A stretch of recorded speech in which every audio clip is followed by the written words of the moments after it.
Tun Emcy Mangcha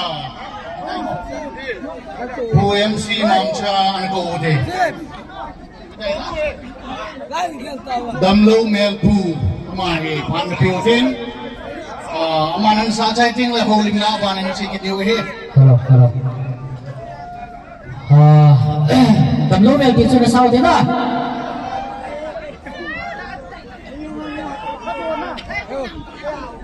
okay ni tha pe jing ngo le tu sun boy pu ngong rak ta ji sun tun ui chan ga rak ki de na eu ten le hong ki thin ki de ka thin ha de stage ko boy sun tin zam tin khun lai chunga DAMLOU MEL en go mi tu te a 920/6 Big fan, big fan. Kiti jan ke wa ke long pe pang lai ong ka sa do thei boy Big fan. Không phải được cơ sở nào không được chúng số nên với là bài hoa có đến lại đúng mà không được chúng đang dùng để DAMLOU MEL thì trên song sang nhé